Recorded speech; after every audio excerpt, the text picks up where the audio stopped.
peperangan sudah berbeda. Itu artinya 12 tim sudah siap untuk bertarung pada siang hari ini. Let's go Survivor! Jangan lupa diramaikan kolom komentarnya. Tapi tetap positif. Buat yang di studio, jangan sampai kalian diem-diem aja. Tapi kita lihat ada garis pesawat yang lumayan gak terlalu adil sih ya. Tapi akan berada di sekitaran Cape Town. Dan kita lihat Onyx pasti akan turun di rumahnya ya daerah Cape Town. Tabrak! Tim tabrak ternyata. Ini biar Repsilan, hobinya emang tabrak. Yang ditabrak kali ini adalah EVOS Divine. Di mana satu player berhasil di take down. Looking for more. FBR Repsilan masih ingin mencari keberadaan dari seorang Mr. 05. Hati-hati kepala, udah coba dikekerin aja. Tapi kita lihat ada satu first blood yang masih didapatkan. Ada Dus yang nyasar di antara EVOS Divine dan juga FBR Repsilan. Di mana seorang YZ coba sneaky move. Dua player tersesat dari EVOS Divine. Critical hit yang cukup pedas dari Mr. 05. Kita lihat kali ini Papo memukul mundur beberapa musuhnya. Tapi dari Mr. 05 gak boleh terlalu terbuka posisinya karena mereka kekurangan manpower. Betul, mereka kekurangan manpower, apalagi sekarang udah datang juga Eko Esport yang tiba-tiba datang di observatory untuk menjadi tamu ketiga. Tapi untuk situasi saat ini sudah mulai mendingin juga, apalagi MBR Epsilon tidak meneruskan peperangannya. Dan mungkin di sini Eko sempat juga tadi ada salah satu player yang terknockdown, tapi untungnya juga masih bisa diselamatkan. Dan yang gue suka dari EVOS Divine adalah ketika mereka sadar sudah kehilangan dua personilnya, mereka kayak langsung melepaskan, yaudah ini observatory buat elu aja, ambil, kita pindah rotasi ke tempat yang lain. Nah, yang jadi PR di sini adalah malahan MBR yang sedang berapi-api kemungkinan besar bakal bertemu dengan Iko Esport. Tapi bagusnya dari Iko Esport, mereka coba ambil patahan bukit yang ada di kanan sambil sedikit picky buat nge-scoopin para player dari MBR Epsilon. Yes, manfaatin off angle itu adalah salah satu opsi yang paling make sense buat mereka karena kebetulan juga ada Iko Esports di sini. Ada Dus tadi ya, jadi memberikan beberapa distraksi juga ke MBR Epsilon.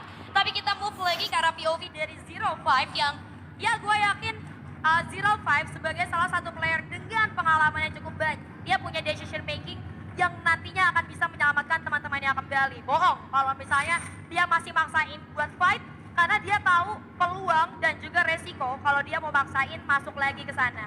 Betul, resikonya terlalu besar banget ya. Jadi ini satu keputusan yang cukup bijak, apalagi kalau dilihat dari pergerakan Mr. 05 dan juga Center Team, mereka kayaknya bakalan coba amanin blue zone-nya.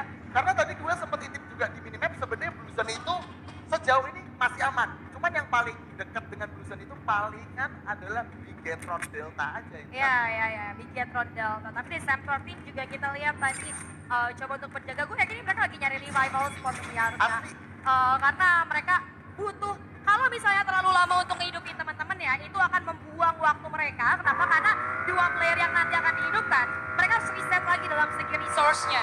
Jadi mereka harus looting ulang, sementara tim lain udah dapetin resource-resource yang cukup baik gitu kan. Jadi menurut gua nggak boleh terlalu lama sih buat 05 ataupun Sam 30 untuk ngehidupin lagi dua temannya. Betul, nggak boleh terlalu lama, cuman nggak boleh kecepatan juga. Benar. Karena takutnya kalau terlalu cepat, tiba-tiba udah ada yang nungguin juga di arah sana, itu bakalan berbahaya buat mereka. Betul. Yang niat hati mungkin pengen coba ngehidupin ke dua player yang tadi sempat tumbang, malah rata. Kan yang ditakutin kayak gitu. Makanya ini gue rasa dari Mr. 05 dan juga Center Team lagi perhitungan banget. Iya, Coba, betul. aman nggak? Kalau mungkin aman, kita bisa pakai revival spot ya. Kalau misalkan kita nggak nemu koin sama sekali. Ya, min 1 koin ya. Payment 1 koin. Min 1 koin, jajan dulu lah guys ya. Tapi kita move lagi ke arah POV daripada First Rider Storms. Kita lihat di sini dari seorang Uai dengan satu patahan yang coba untuk mereka manfaatkan.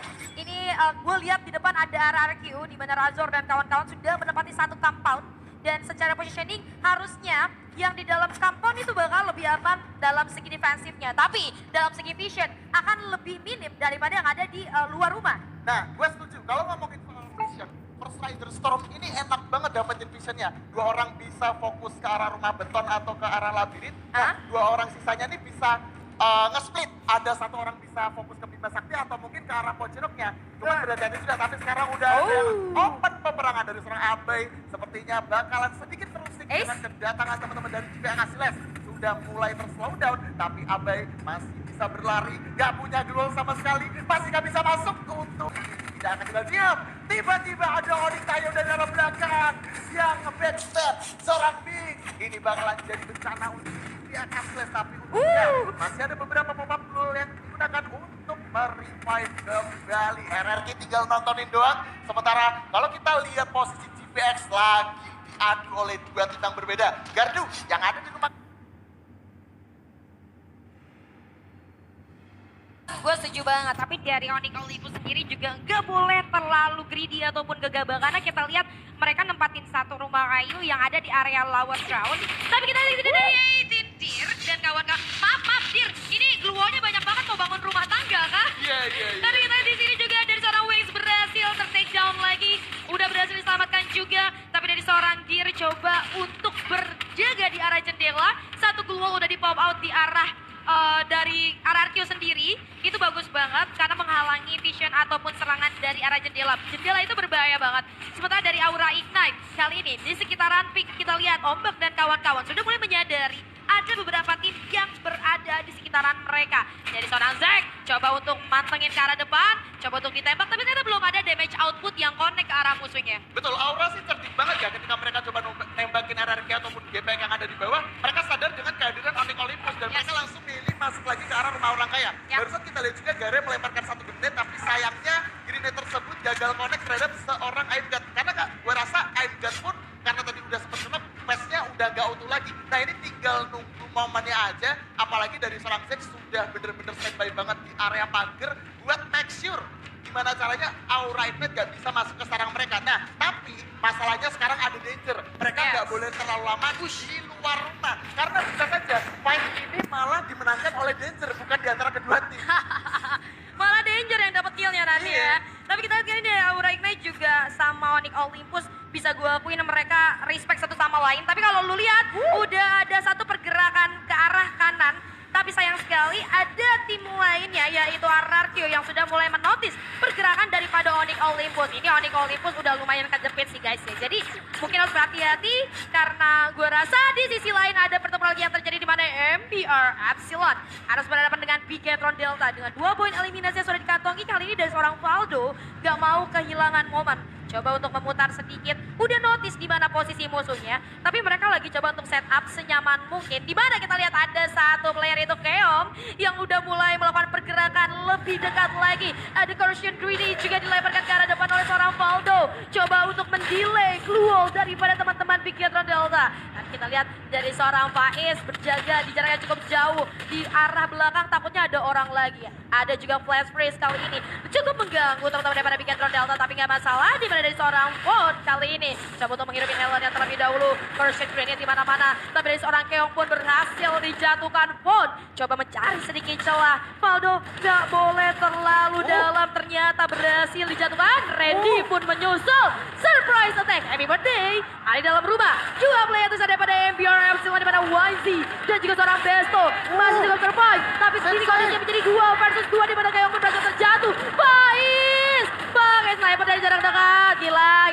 Coba untuk ditembak, tapi ada keluar lagi. Besto setengah health point tersisa kali ini coba untuk keluar. Tapi dari seorang Sensei pun coba untuk menyelamatkan temannya terlebih dahulu. Menambah manpower akan menjadi bantuan untuk teman-teman daripada Bigetron Delta, Armano Slim. Betul sekali, fightnya lumayan panjang juga, tapi di sini MBR Epsilon tidak akan menyerah. Meskipun Randy sudah harus kehilangan lebih dari setengah HP-nya. Masih bisa menggocek masuk ke dalam jatuh pertahanan, tapi saya Besto sudah tidak bisa diselamatkan lagi. Masih ada Randy Seven dengan kesendiriannya.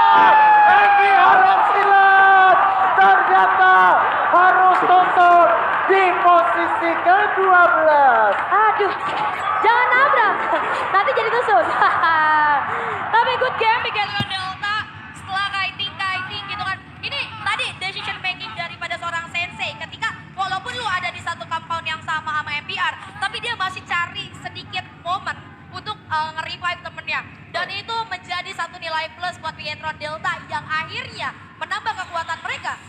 Betul, gue setuju. Tapi kalau kita ngomongin MBR Epsilon, gue suka dengan langkah yang dilakukan oleh seorang Wainesi. Karena Wainesi itu nge-backstab dari arah belakang. Tapi untungnya dari seorang Faiz itu cepat sadar. Pas Faiz sadar ada Wainesi yang berusaha untuk nge-backstab, dia langsung masuk ke arah rumah L buat nge-delay pergerakan dari MBR Epsilon sampai pada akhirnya MBR Epsilon sudah tidak bisa diselamatkan lagi. Itu fightnya jujur aja bener-bener panjang banget ya. Tapi kalau kita ngomongin zona juga, pantesan di area rumah beton pada anteng-anteng baik, pada diem Iya. baik. Zonanya aja ada di situ. Jadi Iya. menurut gua udah cukup worth it ya. Karena kalau kita sadar di early tadi, PX RRQ, kemudian ada Onyx dan juga Aura, mereka sempat bertemu dan pengen bertemu di arah rumah beton. Tapi saat ini mereka sudah mendapatkan komponnya masing-masing. Tinggal nunggu aja zona berikutnya bakal ke arah mana dan kita bakal lihat siapa nanti yang bakal di-retake komponnya. Iya, iya. Jadi so far menurut gua mereka nggak perlu untuk keluar atau melakukan pergerakan apapun sih. Karena mereka berada di dalam circle juga. So, better mereka diem sampai lihat dulu nanti kira-kira circle bakal bouncing kemana. Tapi tahan dulu pembahasannya Armanos. Karena kita Yes. lihat ini keong langsung jadi keong beneran kayaknya. Karena harus jatuh langsung di pick off begitu saja oleh musuhnya. Sementara kalau lu lihat dari Onyx Olympus sendiri, ini mereka benar-benar bermain sungguh sangat aman. Karena tadi udah sempat kita bahas. Mereka ada di dalam circle, bahkan dari Onyx sendiri ada di central circle. Iya, iya. Tapi ini bahaya, ini bahaya. Betul, betul. Ini bahaya. Bahayanya apa? Bisa kena sandwich. Iya. Tapi mungkin inilah cara Onyx Olympus untuk bermain objektif. Karena lu tahu juga kan, Onyx itu rajanya Buya. Dia Iya. sering dapat Buya juga. Nah, Iya, tapi benar. kalau misalkan Buya belum diimbangi sama kill yang lumayan, ya at least 5 atau 4. Menurut gue poinnya nggak akan terlalu maksimal sih. Tapi gue rasa kalau nanti zonanya memang masih ada di Onyx Olympus, masih ada di Labyrinth, mereka dia tinggal natakin orang-orang yang datang ke arah mereka. Entah itu orang yang datang dari rumah beton atau mungkin Aura yang datang dari arah rumah orang kaya. Tapi sekarang kita juga perlu melihat dari Pertraction Soul yang akan bertemu dengan Dragon Phoenix dari serang Scooper. Sepertinya langsung ada Yes. coba merevenge seorang buai. Masih ada satu corona yang cukup bagus. Pertarungan masih sedikit agak di delay. Tapi meskipun lumayan sekarang juga Scooper masih berani maju ke depan. Satu inisiasi bakal coba dilakukan membuat seorang Piu yang sudah tidak bisa diselamatkan lagi. Piu masih ada Susana juga dari belakang bakal coba lemparkan satu jenisnya manis. Tapi enggak, karena Susana bakal coba memilih arah terlebih dahulu. Beberapa player sudah mulai timbang. Ambon, lumayan sekarang sudah bersiap juga dengan satu tank booster. Coba digocek sekarang ini untungnya masih ada satu Superman yang bisa dipulung untuk membuat HP-nya full kembali. Tapi ternyata Pertraction Storm saat ini bakal lebih unggul. Ditembak pada akhirnya seorang Ambon dapat seorang Super. Uwai sendirian, Uwai mau kemana? Bakalan sulit banget. Tapi ini ternyata jadi akhir untuk Pertraction Storm. Yang pengen gua mention adalah nanti dulu kali ya, karena ada satu pertarungan lagi yang terjadi daripada GRCA Pride dan juga Eko Esports. Terus kalau lihat dari minimap ada Evos Divine juga yang udah mulai gerak arah mereka dimana dari seorang Mario coba untuk melakukan Dancing Rotation terhadap teman daripada Eko Esports yang berada di luar zona, tapi nggak sampai di sana karena ada Evos Divine yang bakalan menjadi orang ketiga merusak hubungan orang. Bion pakai granatnya di sisi lain juga Bion sang grenade dari Evos Divine berhasil melumpuhkan lawannya. Dua player didapatkan kali ini dari Eko Esports coba untuk bergerak sedikit lebih maju di balik satu batu kocel. Kelihatan Kucai juga udah mulai kelihatan dari seorang Pion. Coba sedikit bersabar berlindung di balik batu tapi sudah mulai ke notice ternyata oleh dua player pada Eko Esports. Maju perlahan tapi pasti dimana dari Bion dan juga Sam 13 langsung melakukan inisiasi. Upaya racing pun sudah mulai dilakukan. Kucai mau kemana kamu sendirian? Dan Eko Esports berhasil dipulangkan di posisi ke-8. Ini gue lihat ada CLBK sih. Kita lama bersemi kembali karena mereka tadi ketemu di observatory. Terus sempat bisa, pada akhirnya mereka ketemu di Batan Peak lagi. Cinta lama bersemi kembali ya, balikan. Balikan lagi. Tapi untuk saat ini fightnya memang dimenangkan oleh Superman. Tapi kalau misalkan ngomong dari segi personil memang Eko udah kesulitan banget sih. Mereka kemakan sama zona, mereka nggak bisa gerak kemana-mana sampai pada akhirnya harus ditikung oleh dua player dari Superman. Nah, Yap. kalau kita ngomongin soal rumah beton, perseteruannya belum kelar-kelar karena kita tahu juga dari GP Kaskus itu mereka tadinya ada di arah rumah L. Nah, sekarang mereka bakalan coba kita kompon yang sudah dimiliki oleh RRQ. Tapi kita nggak tahu juga positioning dari zona itu akan bergeser ke arah mana. Karena kalau misalkan sampai nggak ada di Onyx atau di tempat yang lumayan opponent, ini akan berbahaya juga buat mereka. Tapi sekarang Aura, Aibgat dengan closer dia berhasil mendapatkan seorang Onyx Tayo, sang pangeran headshot. Tapi Aibgat meskipun lumayan sekarang juga dia tidak akan make it dulu. Masih coba dia, tapi RRQ juga tadi di Slender sebelumnya juga di season ke-6. Masih ada 5 tim, Aibgat sang dan cukup berbahaya, lumayan sekarang, tapi untungnya dia masih bisa melakukan satu gocekan, dia masih bisa terselamatkan. Aura Rosman tidak akan tinggal diam, Tayo yang ada di dalam berusaha untuk berlindung dan menutup seluruh jalur pintu masuk, apalagi sudah dipasang satu landmine juga ya. Yes, ini ada landmine. Ini adalah satu kontes untuk memperebutkan compound terakhir ya di dalam circle. Jadi siapapun yang dapetin compound ini nantinya bakalan menjadi aman ketika 3 tim lainnya bakal masuk ke dalam circle. Masih berlanjut ternyata dari Aura Ignite. I'm God ketika luar. Evos Divine kelihatan. Ada satu pelontar yang dilemparkan tapi Swap 13 pun berhasil dijatuhkan. Belum ada upaya penyelamatan tapi dari Mr. 05 langsung maju saja ke arah depan. Coba untuk cek keadaan. Di mana dalam rumah labirin kali ini kita masih menunggu. Ada 3 tim tapi GPX datang juga kali ini dengan seorang Justin. Membuka jalan untuk teman-temannya. Di mana dari Aura Ignite misalkan MGAT saja seorang diri. Coba mengurung dirinya sambil melakukan upaya medikasi. Tapi Bion tidak akan membiarkan itu di dalam Mr. 05. Coba untuk melakukan charge terhadap charge busternya. Di mana udah mulai kelihatan posisi musuhnya. Corruption kita sekarang cukup berbahaya tapi Bion dengan pelontarnya mampu menumbangkan 2 player Garden juga Tayo. Quadra kill berhasil didapatkan. Namun sayang sekali Bionnya berhasil dijatuhkan. Dan sampai di sana teman-teman coba untuk melakukan backup Evos Divine. Masih 3 player tersisa. Langsung keluar. Onyx Olympus berhasil dipulangkan di posisi keempat. Begitu pun dengan Dragon Phoenix 2 tim tersisa. 12 kill Evos Divine. Kali ini dari GPX Excellence coba untuk meruntuhkan pertahanan dari Evos Divine. Di mana kita ada seorang Rao. Nggak punya perlindungan sama sekali. Hanya bisa berlindung di balik Gluon tapi Gluonnya udah habis. Dan dari Evos Divine. Booyah! Booyah untuk Evos Divine. Round pertama kita pada siang hari ini benar-benar menggokil. Lebih dari 12 poin kill mereka amankan. Tapi kalau kita lihat perjuangan Evos untuk sampai ke arah labirin, mereka punya timing yang cukup bagus banget setelah mereka berhadapan dengan Eco Esport yang ada di batahan pink. Mereka nungguin perangnya dulu antara Onyx sama Aura. I've got udah dapat lumayan